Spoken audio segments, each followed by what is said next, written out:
Man, okay, feels good to be doing this again. The first time I did this was Mythic Queen Ashara. That seemed to be fun, so I continued a little bit this tier, probably for the some of the more difficult bosses or something to talk about. Try not to just waste time. But Mythic N'Zoth, this is it. Let's get into it.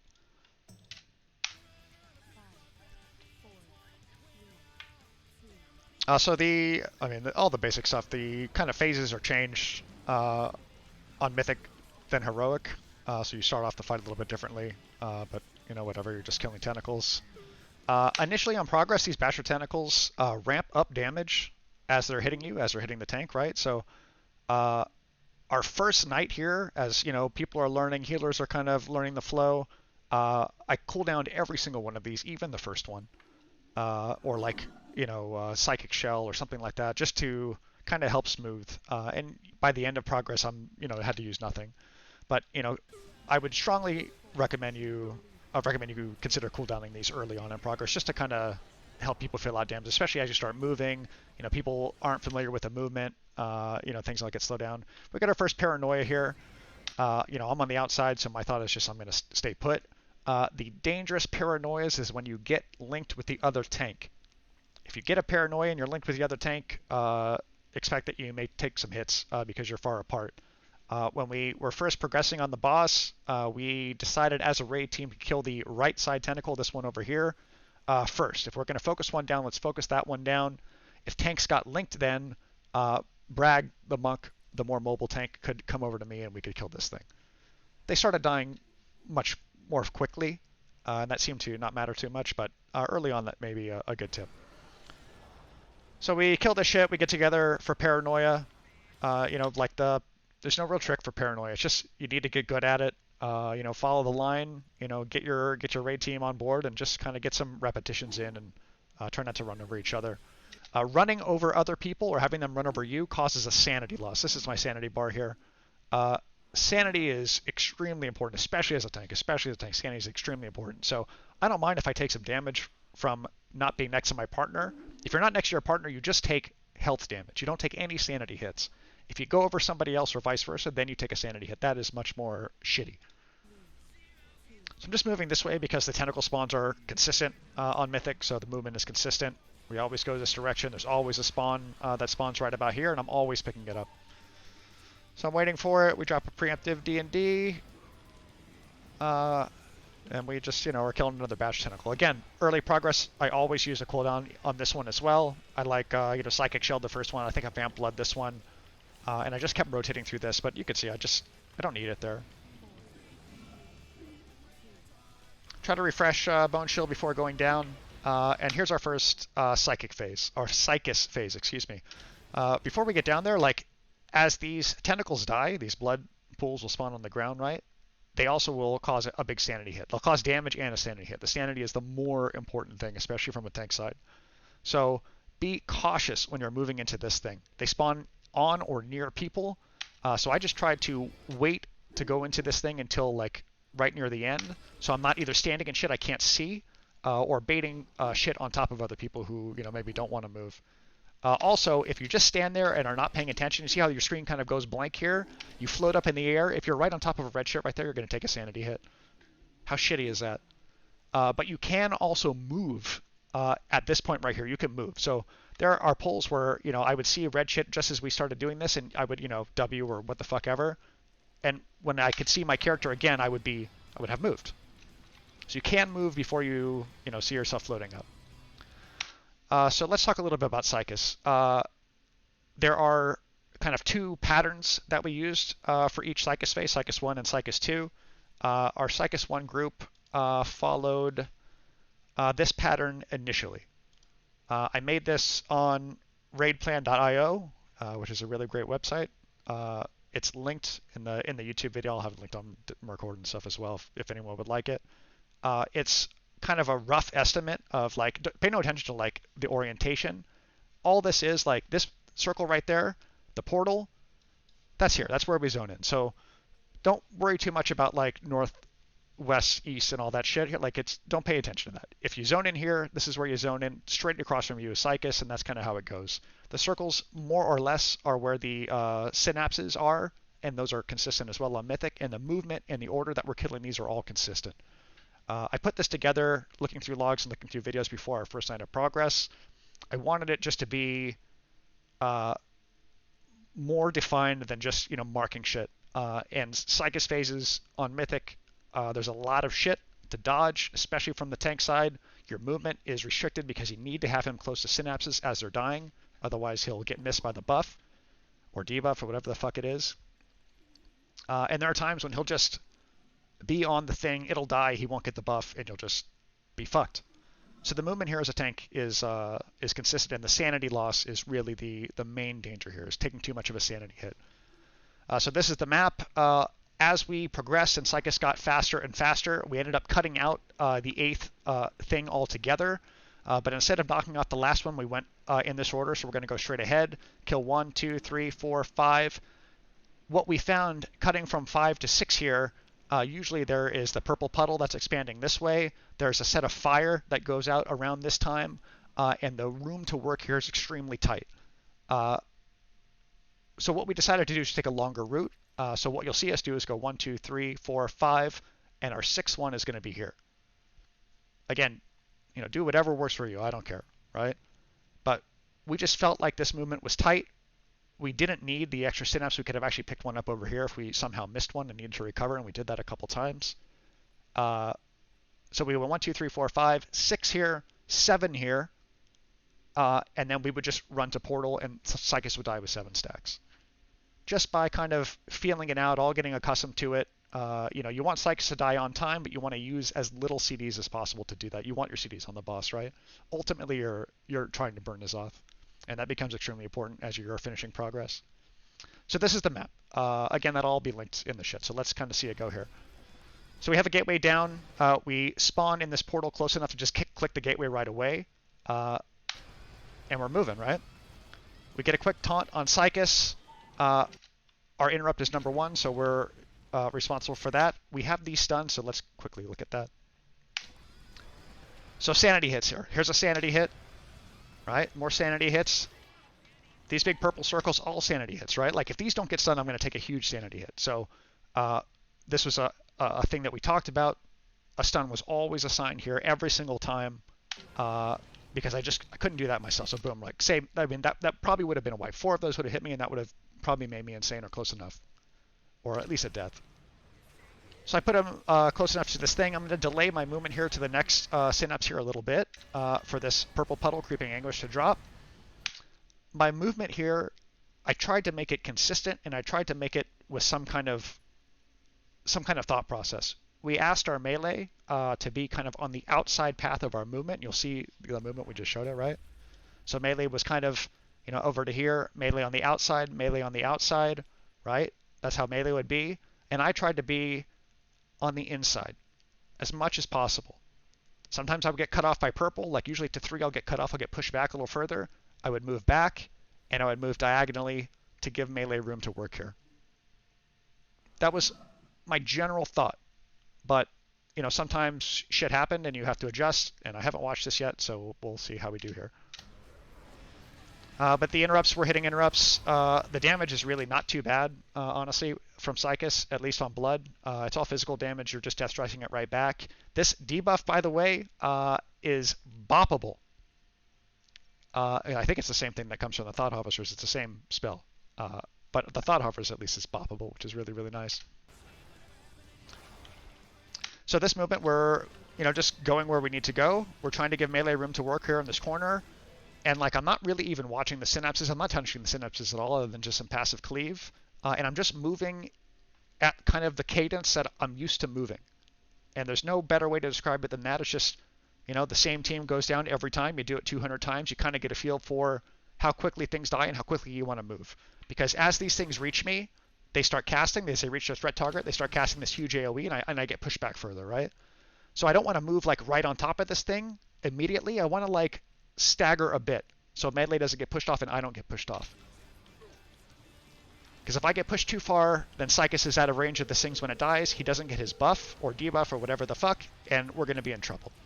It is recoverable, but you got to do that. So here's the movement here that we talked about real quick. going from number 4, this is number 4 that we're picking up here, or sorry, number 5 that we're picking up here. Our initial map had us going here afterwards. You could see already how shitty this area is getting. You got purple stuff right up there. So instead we're moving. Oh, dodge that, Murdoc, good job. I wouldn't do this movement first starting out on progress. Maybe, I don't know. It just seems like if you're not really all 100% on board, you're going to have this debuff fall off. But just, you know, whatever. Whatever works for you, I don't care. So Psychus for us was dying with 7 stacks on set number 1. This is stack number 7.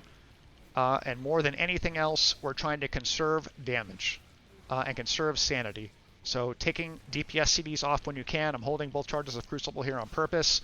And generally there was a hold DPS call on Psychus because we wanted the upstairs team to be done with their tentacles before we phased out of here.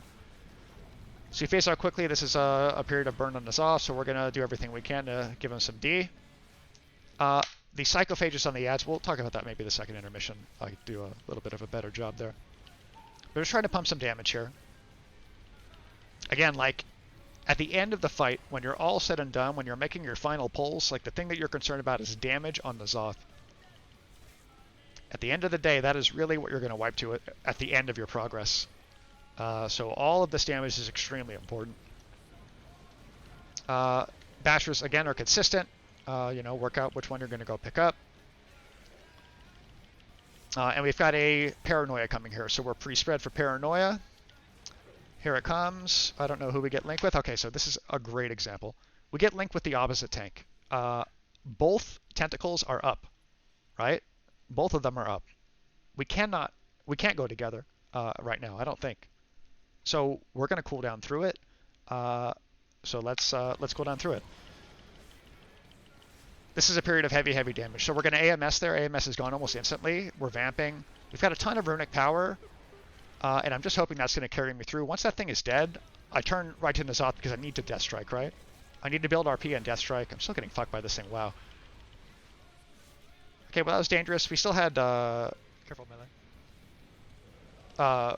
Purgatory, so we, you know, we could risk it for the biscuit a little bit, and that's what we did. We didn't Hellstone or anything else there. I don't want to use IBF here. I need it later. At this point, I use some kind of cooldown on every Basher Tentacle. Because we're working with really half the rate at this point. We're spread out. So this is going to be, normally this CD for me would be Vamp, but I just don't have it up, so this is going to be IBF. Yeah. We got Liquid Brag, so we are behind a CD. We are behind a CD. Something happened, thanks. Which is not great. So at this point, like, I'm getting hammered. I could Rune Weapon here. A lot of times on progress, I did Rune Weapon here because you could just see my health is not sturdy. And just, you know, until this movement really gets good, you know, healers are out of position, other people out of position. You're getting less heals, you know, until you really start getting, everybody starts getting comfortable with the movement. So at one point I needed it. At this point, I don't really think I do. I haven't perked out yet, so I'm willing to just kind of risk it.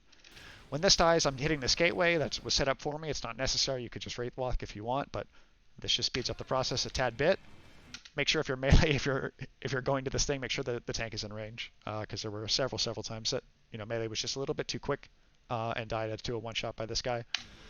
So this one is going to be our only cooldown is going to be Rune Weapon, but you know, it should be enough. I think it was enough. Let's see. I haven't watched this yet.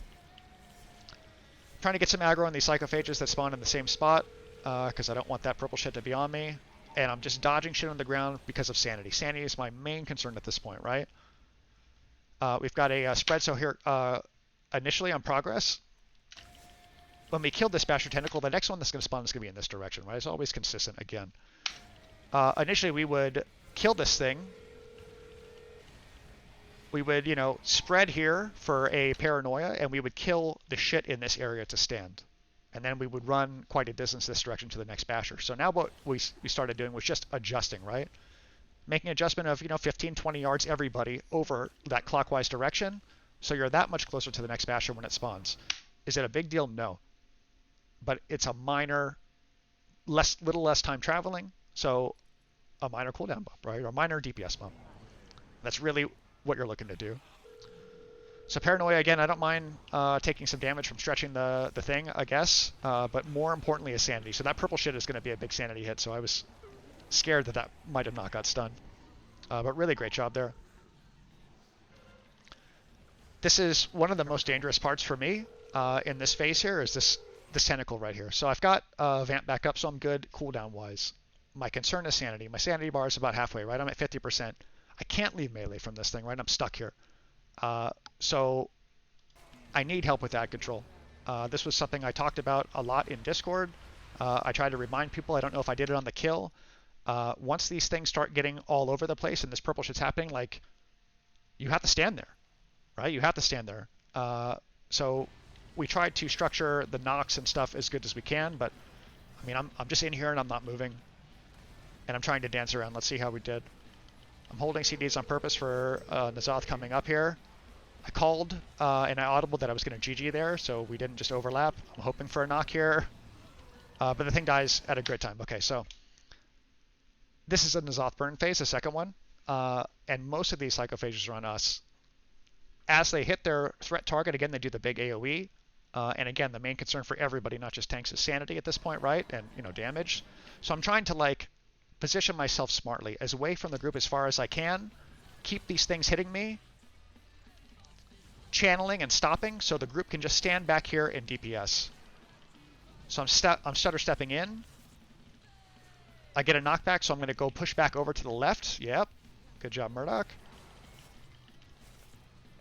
And I'm keeping these channels away from the group. They haven't had to move once yet, and now we're getting a little close. Like, pretty good. I liked that movement, and I think that helped eke a little bit extra DPS out, right? I'm not going to talk too much about, you know, when to use necks and stuff. That's something that, you know, you guys can take a look at on your own. But, you know, work out whatever system works out good for you. My neck was assigned there, and that's when I used it.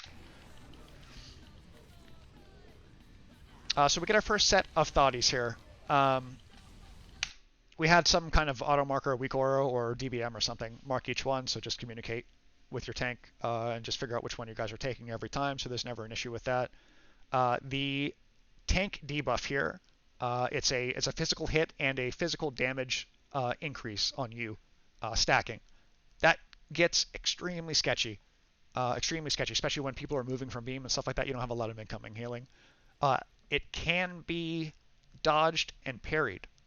So Brewmaster, probably more than anything, is extremely good to tank these. A lot of times, and I don't know how it will be for the kill, a lot of times brag stacks would be 0 and I'd be at 4 or 5. But parry good as well, so Rune Weapon can be extremely strong here, so I am holding Rune Weapon on purpose as a survival CD here.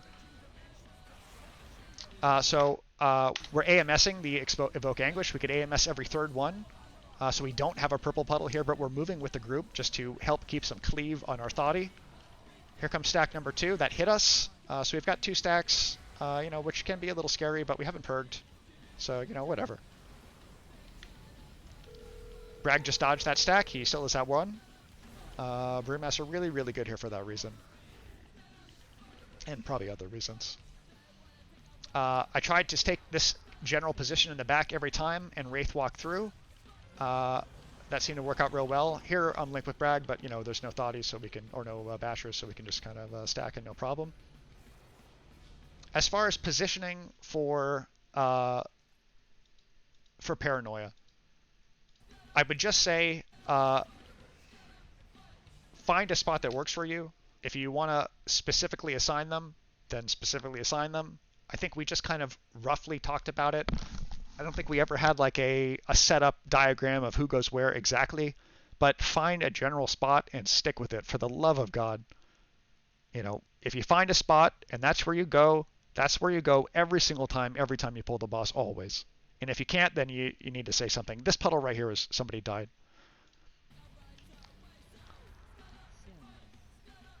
Nice job, suck it in. Okay, so again, you move through those puddles, you immediately stack for Paranoia, and you have a Mind Grass to deal with, right? So someone's always watching that for us and calling front or back or something. I know you guys can't hear that. So we'll get sucked in here, and then we'll have another set of ads to do. For this set of ads, I'm going to get the purple puddle here as well. AMS is just not quite up yet. So for this one, Bragg and I are stacking together. So we're keeping our puddles together. It's just a damage hit. This purple shit doesn't give you any sanity hit. It's a damage hit.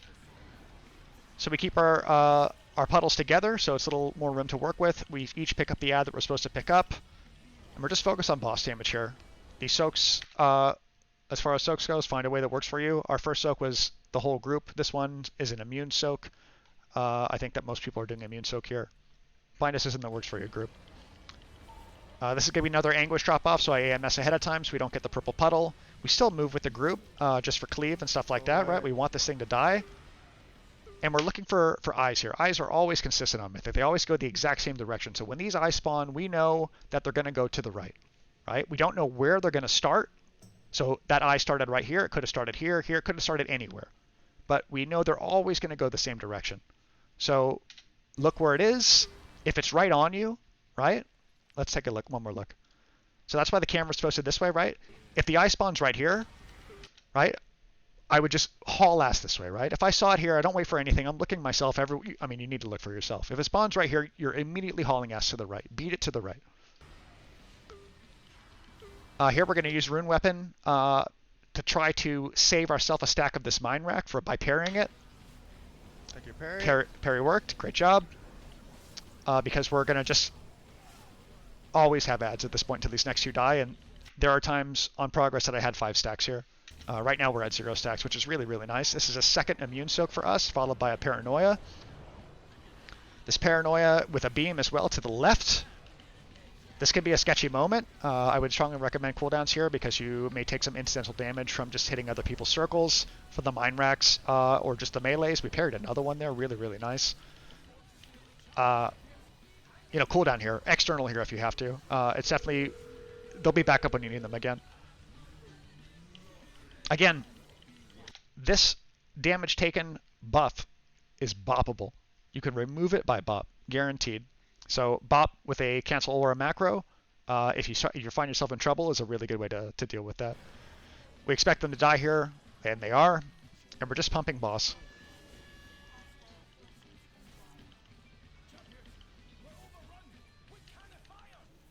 So near the end of progress, you're really going to be looking at boss health percentage and stuff of when you're making these checkpoints. This is a really good checkpoint to use going down to the mythic phase or whatever the fuck you call it. I mean, early on it doesn't matter, but after a while you start to get a feel for what your group's damage is, what's a good pull, what's a shitty pull damage-wise, and this was, I think, a pretty good pull.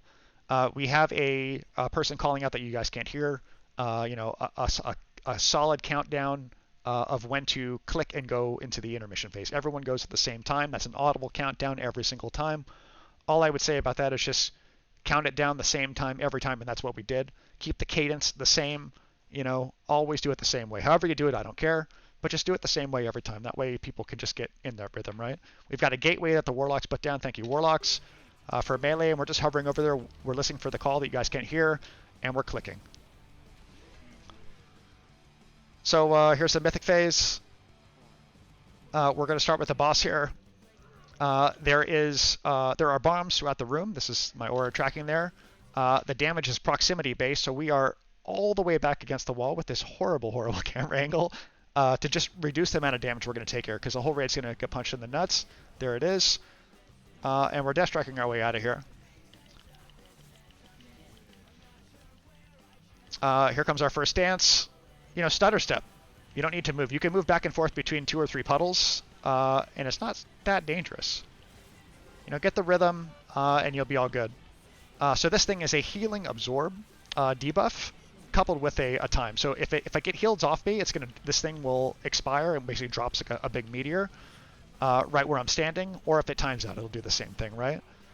So normally this thing is not getting healed off of me, and what I was doing is waiting for this raid damage to go off, so 7 seconds from now, which would leave about 5 seconds on my debuff. I would run to the back of the room, straight back here, drop it off, run back in, and I would taunt.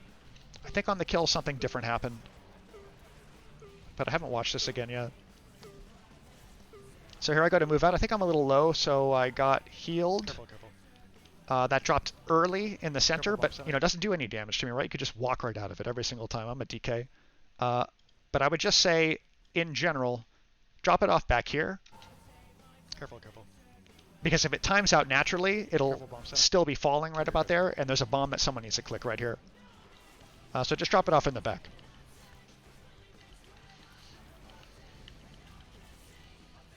So a second set of dance could come now. I think we beat it here on the kill, but there are times that you may or may not get this follow-up dance, which would be coming in here in a couple seconds. Let's talk quickly about coming out of the Mythic phase. Everyone should come out together. If one person clicks on this gateway, it triggers the final phase of the fight for everybody. And that's important because of Thought Harvesters. Thought Harvesters will spawn on tanks, but if like one tank is up and the other is down or slow, which I was a couple times, I'm sorry to say, the Thought Harvesters will spawn separated, right? And the ideal thought is you want them together in melee just for cleave. You're focused on boss damage, right? Your focus is boss damage unless there's some call otherwise. But you want them in melee for cleave and for easy soaking and stuff like that. We tried a gateway mouse over macro, same thing as Carapace and Nazah, so like have a gateway put down before we go downstairs, focus the gateway, click out of here, come up, interact with target, mouse over on your focus frame, gateway up to the boss, and then the thoughts will spawn together.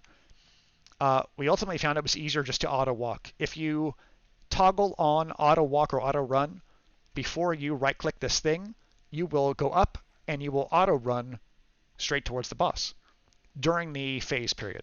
So that's what's going to happen here. I'm going to hit auto run. There's a countdown again, an audible countdown when everyone is clicking this thing. I'm going to hit it when he says go. So we're waiting. We're listening for the countdown. There's auto run. We right click out. So as we go up, we're auto running to the boss. Let's kill boss. Let's kill boss. What's up, yep. wife? Wife, welcome to the kill video. My wife was in the kill video. God damn, I married a good lady. Okay, so we auto-runned up there. Auto-ran up there, Jesus. And this is really the final push here, right? We're pumping damage into N'Zoth. We've got a set of Thoughties. This is our last group soak. So this is group soak. You see Nex going down as well. Again, I don't want to get too much into Nex. You guys figure out a system that works for you, and it's all good. We can AMS the follow-up puddle debuff. I think we do. There it is. We've got a drop off here to the left again. Even though we don't have anything to drop, we're just kind of moving over that way for cleave. And now we have a set of eyes that's going to go to the right. So we're over here.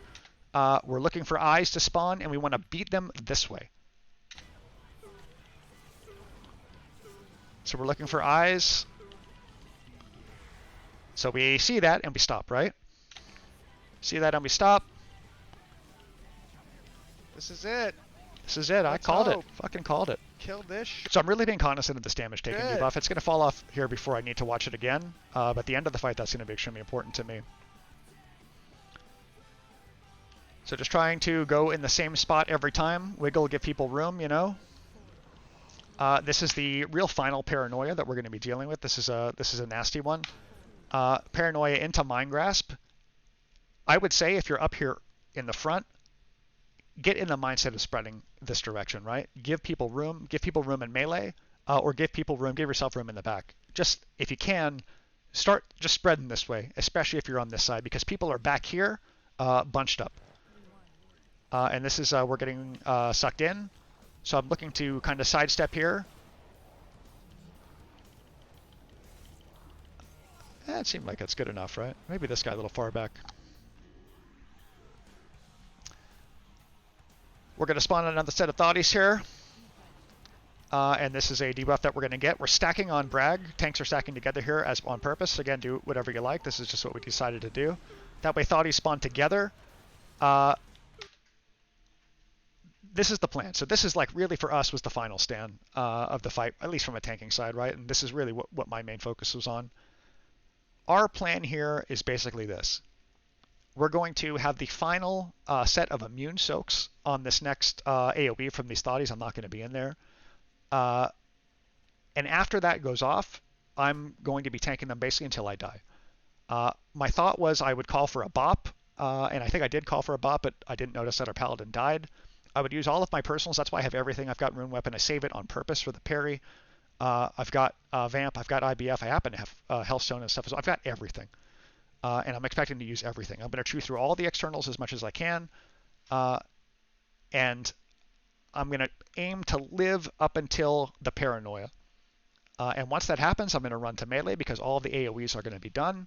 I'm going to call for Bragg to statue taunt, so he's going to have no stacks, hopefully Fort Brew or something, and that's going to be our final stand. So let's see how we did. So thought he spawn. Our final immune soak is in here. We AMS this drop off really good. We're staying with Bragg here because we're going to still spawn one more set of thoughties, which is coming right now. We rune weapon here to try to parry away some shit, and we're just calling CDs early. Did we parry any of these? We parried both of those. Fucking nice. The next set of thoughties is spawning. We're going to get pushed into this beam.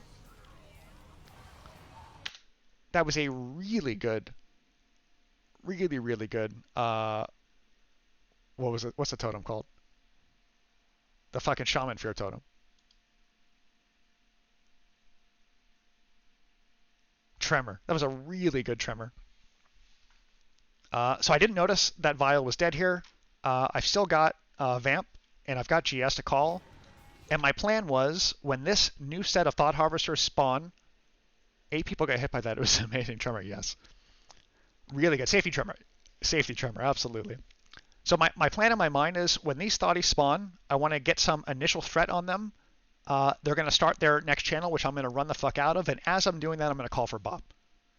That way, like, even though I'm going to drop threat on them for a couple seconds, they're channeling, they're not going to move. I'll cancel Bop immediately. I actually don't even have any stacks right now. I think I'm going to pick one up right about here. And then I'm going to tank either until I die or until Bragg statue taunts. So let's see how we did. So we got 2 stacks there right away. So we're in trouble. We just purged there. Yep.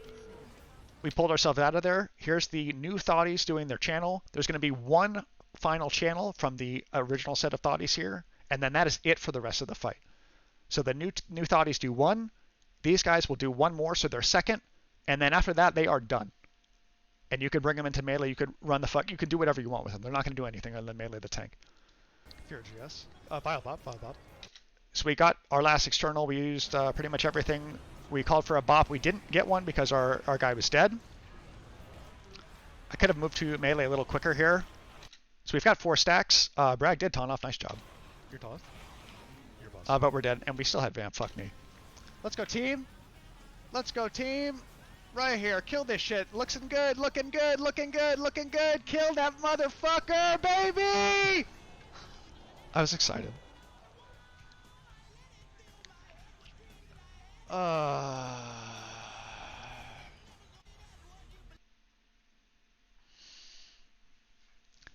So I think there are different ways to deal with these thoughties.